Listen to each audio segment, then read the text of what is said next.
Hello everybody and welcome back, and this is my drawing of one of the ruined settlements.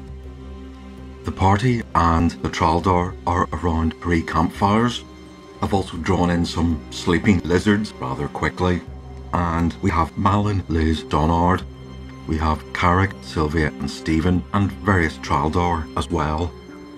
This fight, right, I'm going to have to put my DM hat on here and describe upcoming things, which may provide some spoilers, but I don't understand this bit. Right, and the problem is here. There are zombies and skeletons encountered in Hutaka who may be pawns of special ghouls which inhabit the temple. Okay, well that's not that much of a spoiler. You know, the idea that we're going to come across a ruined temple and there will be undead in it, nothing that new. Right, but these undead, zombies and the skeletons and the wights are called controlled undead. And we're told, and this is the two confusing contradictory bits, that if the undead are controlled, they are as difficult to turn as the controller undead. So in this case, a skeleton is as difficult to turn as though it was level 4, which is the level of the controller. Okay, we've got that cleared up. So it means if you're attacked by 2 of these undead skeletons, to turn them, Donard would need to roll a 8 or more.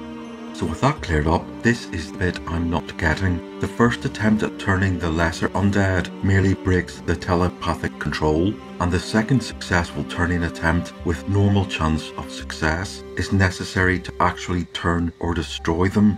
Right. This is the thing I'm not getting here. If the first attempt to turn is that you break the control, which means they are no longer as difficult as the undead controlling them, so a level 1 skeleton will go back to being a level 1 undead, which negates this part. So if they are under the total control, they are as difficult to turn as the ghouls themselves. That never comes into play. How can I put this? The first attempt to turn undead breaks the control. It is not used for turning, and thereafter, once they are no longer under the control, turn undead works as normal. So this sentence, that there is difficult to turn, never gets used. Does all of that make sense? Or does my dilemma make sense? I don't get it. It also says here, see MD22 for full details. I think that's the Master's Book, the Dungeon Master section. Do you know what? I think I'm going to have to go online and find that reference, because this is too bizarre. I don't get it. Right, hello everybody, I'm back again. I did find the reference in the Master's Rulebook, and there's quite a lot on the idea of high-level undead controlling other undead as pawns. And this sentence would make sense if you're dealing with a low-level cleric and higher-level undead. With the undead chart, you have to roll for success.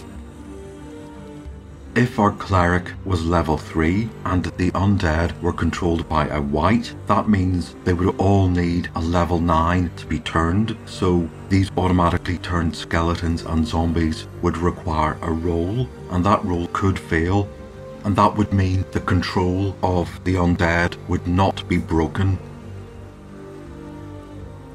As it stands, Donard is level 6. The controlling undead are level 4, they are as powerful as a wraith, and if you look at the turn undead table for a level 6 cleric, he can automatically turn a wraith.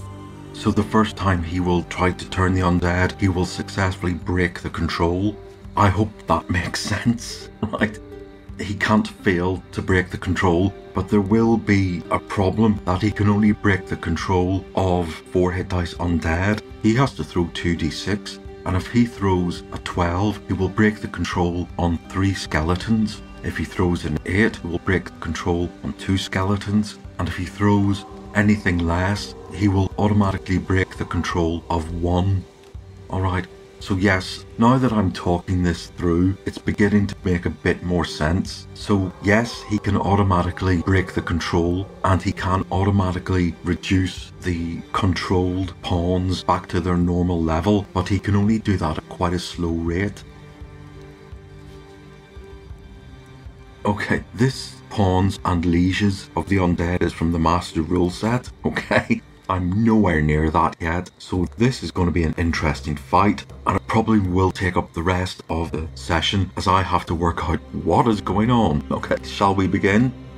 So everybody is sitting around a campfire, the sun has set, and the Traldar are extremely agitated. They insist that we go to sleep, but they will also always have at least 2 on every campfire keeping vigil.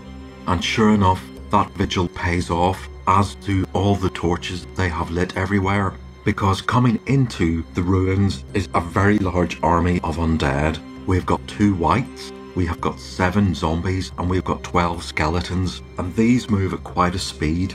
There won't be any surprise because the Traldar were keeping watch.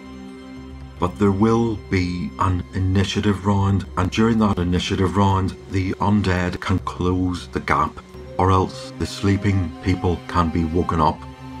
So that is what initiative is going to be. Right, and that works in favour of the undead, and all of them are up in our faces. The party can get woken up, they can move, but they can't arm themselves. The Traldar who live this kind of life always seem to be armed, so they're going to rush into a circle, and our party are going to wake up and move back a bit. So all of these undead, I'm not going to rewrite them, you have to imagine they're there. Alright, that is round number 1. Oh boy. Round number 2 will be combat, and we also have a vocal. Let the fight begin normally. The party are going to be taking out their weapons, or in the case of Donard, their holy symbols. Okay. And the undead get initiative. Now the first thing that's going to happen are the whites are going to attack. Now oddly, zombies have a faster movement speed than skeletons. The skeletons are very slow, so they will be about here. The zombies and the whites are up here. Zombies always lose initiative, so it is the 2 whites which get an attack in. And they're going to attack 2 Traldar. Whites do a level drain attack, and these Traldar have 1 level, so if they get struck, they will die. So I will roll 2 hit dice for the 2 whites. The Traldar have an AC of 6, and the whites have a THAC0 of 17. And both of those miss. The zombies lose initiative, so it is up to the Traldar to try and kill the zombies. They know they can't kill the whites, but it dispels, so the vocal is going to do a vocal blast. Hold on, I'm having to check the saving throws. So it's a fighter level 1. This is where this game becomes Dungeons and Admin. I have to say I don't mind this. I like charts and tables and getting numbers right. I will have to do a lot of editing to make this bit go a bit snappy. So what you will see will probably be 5 minutes attempted to be condensed into 1 minute. So save versus ones for a fighter level 1 is 13. The zombies get a +2 bonus, that's a 15. So all 7 of them have to roll a 15 or more or suffer a penalty. That's 2 succeed, 2 fail, 3rd one succeeds. So 3 of these succeed, and 4 of them suffer a -2 THAC0 and damage penalty. And I will include the whites in that. And both of those fail, so both of the whites have a -2 penalty. It's actually for their attack rolls and their armor class for this round.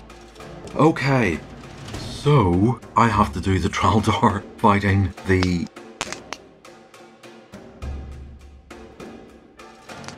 zombies. And the Traldar are fighting with spears. The zombies have 9 hit points each, and some of them have an AC of 8, and some of them have an AC of 10. We'll do 2 with the AC of 8. That one hits, and one of those is down to 4 HP.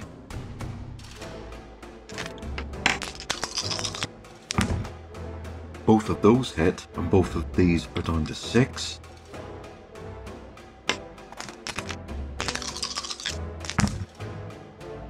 That one hits, and that one is down to 5. And lastly, that one hits, and that one is down to 5. Oh boy. Right, that's round number 1. Right, round number 2. Who gets initiative? The undead get initiative. Well, the whites get initiative. So I'm going to do the 2 whites on 2 Traldar. And both of those miss. Oh, I didn't do the zombies attacking the Traldar. So round number 2, the whites have gone. I have to rewind to round number 1, where I have 7 zombies attacking 8 Traldar. 2 zombies. That hits, and that takes one of our Traldar down to 2 HP.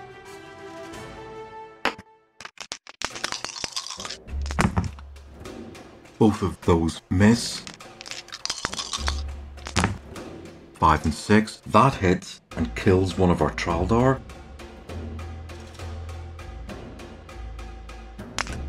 And lastly, that hits and takes a point off another. Okay, so now we're on to round number 2, and the Traldar, all 7 of them, have to fight the zombies. But we're going to do a spells round first. I'm going to have to take a pause here. The 2 whites have gone, the skeletons have moved up, so actually the next attack round is the skeletons. Right, and there are 14 of them, and they will be laying into the Traldar who are at the front. Okay, I'm going to take a bit of a break here to try and work this out. Okay, so 14 skeletons have moved up. There are 7 Traldar left. That is 2 skeletons on each one. And for some reason, they only do 1d4 damage. As much as I hate a 1d4, I'm quite glad it's not 1d6. So let's run through all 14 of the skeletons. On the first Traldar, that's 4 damage. He's dead. He was an injured one. Second Traldar gets hit for another 4 damage. He's down to 1 HP.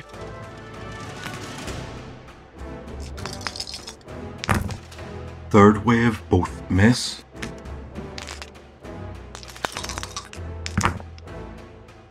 Fourth, that one hits for 2 points.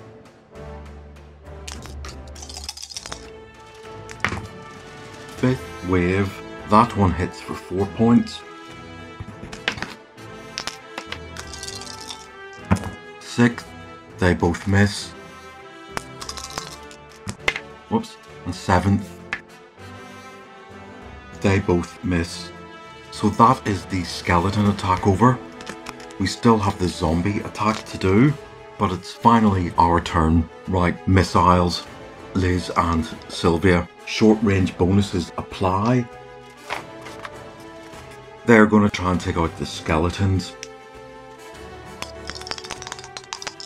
Liz hits and does indeed take out 1 skeleton. Sylvia does indeed hit and does 4 damage. Spells. Malin is going to cast Haste, and I have to mark that off. Donard is going to whip out his holy symbol, and he is going to say, "Be gone." So, each of these creatures is currently level 4, and he will start with the lowest levels, so that is skeletons. And can he break the control on more than 1? No, he can't. So I have to mark 1 skeleton as free. Right, okay. Oh boy. So it is the party's turn. We have 1, 2, 3, 4, 5 Traldar left who are working at double speed. So I'm going to have to roll for each of these 5 Traldar. And they are attacking the zombies. Traldar 1 does enough to kill the zombie that's on him. Traldar 2 misses both times. Traldar 3 hits. That's another damaged zombie killed. Traldar 4 hits with this one and takes the zombie down to 5 HP.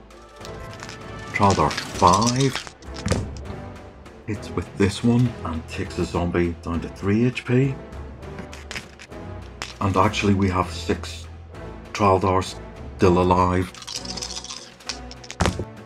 And he takes a zombie down to 4 HP.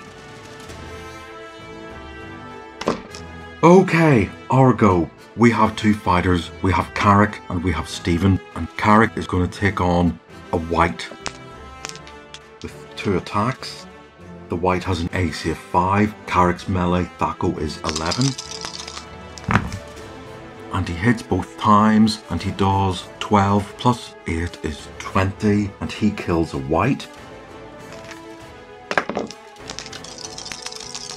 Stephen misses both times. Okay, but one of the whites is dead. That's our turnover. We've got 1, 2, 3, 4, 5 zombies left and they are attacking our Traldar. Okay. Both of those miss. That one hits, and that's another Traldar dead.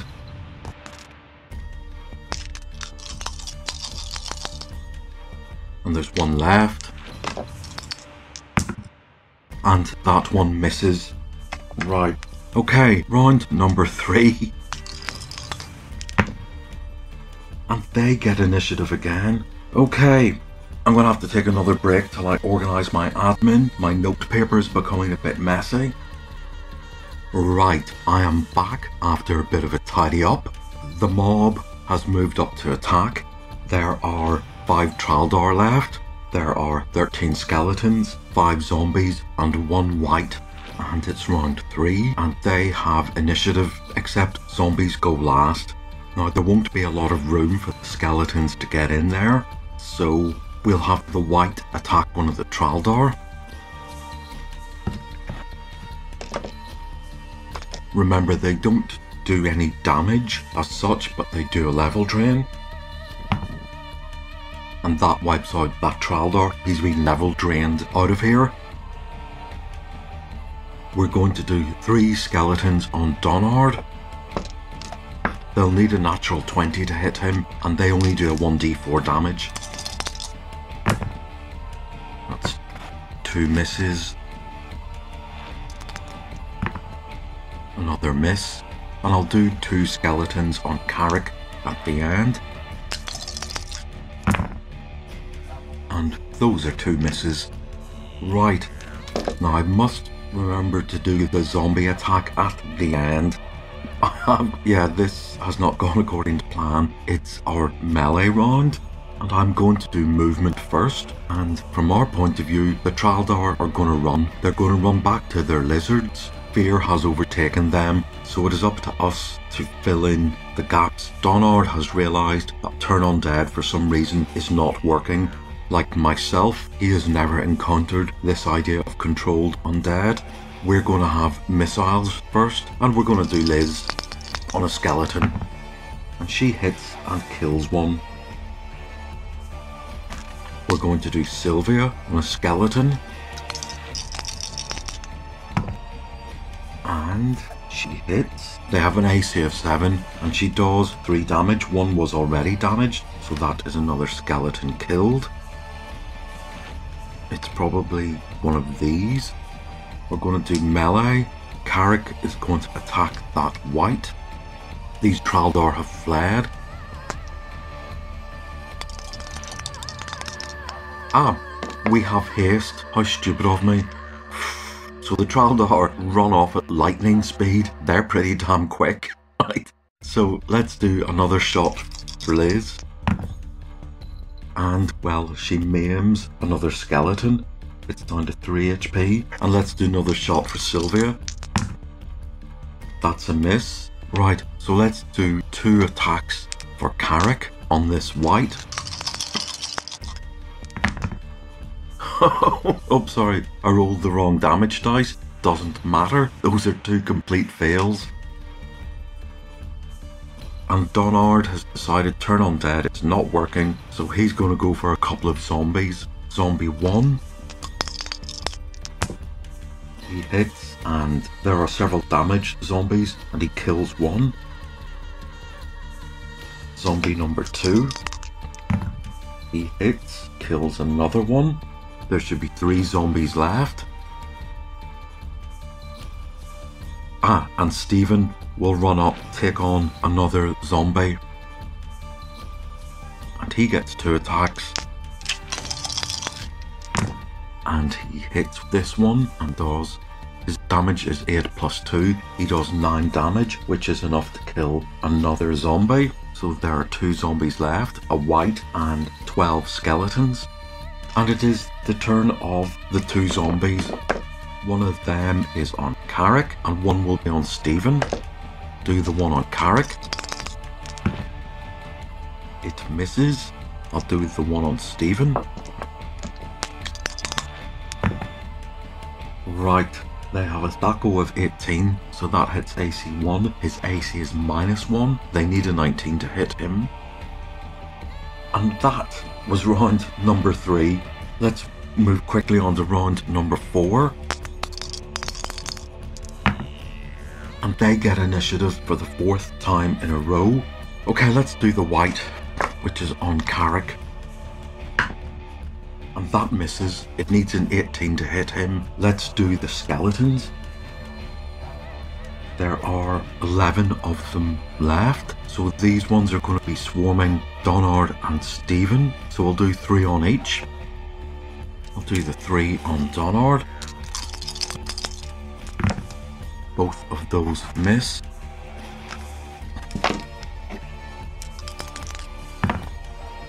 And that one misses. I'll do the 3 that's on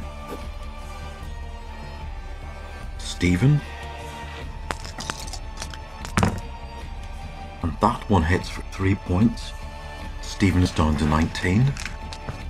And I'll do this final one. That one misses. Again, they need a natural 20 to hit him. And I'll do 3 on Carrick. There won't be enough room for the final 2. Both of those miss. And that misses. So that was 9 skeletons, and the final 2 are trying to get room somewhere. Right, it's our go, and 2 zombies go last. Let's do Liz trying to shoot the skeletons, which are on Donard. She gets 2 attacks, and she hits once with that one. She also hits with that one, so she does 4 plus 4 damage. She does 8. That's enough to kill 1 skeleton. The same goes for Sylvia. And she manages to shoot and kill one of the skeletons that's on Stephen. Those 2 will quickly get replaced with another one. Carrick is on the white and have to pick up the correct dice. He's on 1d12 plus 4, amazing, and I love a dodecahedron. And look at that, he hits with both. Max hit with that dice, max damage with that one. And the white is taken out of operation. In fact, he probably could have killed the white with that one and killed the zombie with the other. I didn't declare that. And we're going to do Stephen, who is going to take on one of the remaining zombies. Right, he just does 3 damage. Those zombies are both damaged and have 3 and 4 HP each. Donard is going to whack at a couple of skeletons. If he hits one, he's going to spin round and whack the other. And indeed he does. And he does d6 plus 4. In fact, he does d6 plus 5 because his special Warhammer does plus 2 against the undead. So he manages to crush the skull of one skeleton with his hammer, spin round and crush the other. There's only 5 skeletons left and 2 zombies. I'm going to do the 2 zombies. Orange dice is the zombie on Carrick. Green dice is the zombie on Stephen. Wow, Stephen gets whacked for another 6 points. He's down to 13. Okay. Round number 4. Round to number 5, and they get initiative for the 5th time. Okay. Well, their forces are greatly reduced. There's only 5 skeletons and 2 zombies left. So the only people who get initiative are the skeletons. So there's 2 on Donard. Both miss. There's 2 on Carrick. Both miss. And there is 1 on Stephen. That misses. The zombies lose initiative, so it's our turn. We have missiles, and Liz is going to try and pepper another skeletons that's on Donald. And she hits with this dice and does 3 points. These skellies only have 5 HP each. Sylvia is going to try and help out Carrick. And yes, she shoots 1 and kills it. She then, in cinematic fashion, speedily takes another arrow and shoots the other skeleton beside Carrick. There's only 5 skeletons left. Where Donard is going to weigh in there on the 2 skellies that are on him. Can he smash one skull, then spin round and smash another? And he can't. He misses the first one, but spins around and crushes the next one. Stephen is going to take on a zombie and a skeleton. He's going to try and take on the zombie, which he fails to. So his second slash is going to go for the same zombie. And that fails as well. And Carrick White Cleaver is going to take on the zombie that's on him.